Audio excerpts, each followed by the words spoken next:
Alors, j'ai choisi l'école, en fait, ça s'est passé que lorsque j'ai pris ma retraite, moi j'ai eu le sentiment de commencer une autre vie, mais je voulais garder une activité qui ait du sens, c'est-à-dire être utile aux autres. Et une rencontre inattendue m'a conduite au coaching.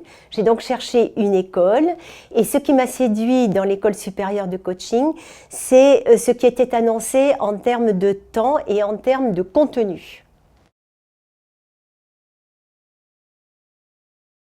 Alors moi, ce que j'ai le plus apprécié, c'est que dès le départ, on est dans le bain, si je puis dire. C'est-à-dire que dès la première session ou même dès les premiers devoirs, on est déjà dans le coaching. Et moi, j'ai joué le jeu, je l'ai fait avec le plus d'honnêteté possible et tout s'est passé comme si je me coachais moi-même ou que les personnes de ma promotion me coachaient moi-même. Ça a été mon propre coaching et c'est ça que j'ai trouvé très excitant dès le départ.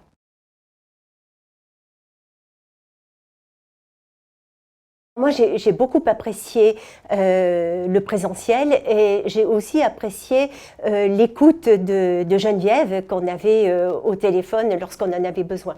Une écoute très efficace. Alors moi, mon projet, il est très simple.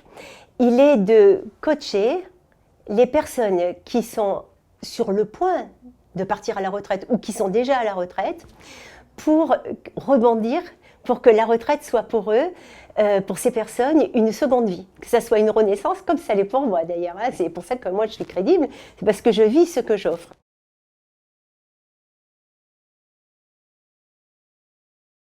Alors pour moi, l'atout que j'en ai tiré à titre personnel, c'est d'avoir fait mon propre coaching en apprenant, et cela m'a permis de déboucher sur ce que je voulais faire, ce dans quoi j'étais légitime, ce dans quoi je pouvais me lancer.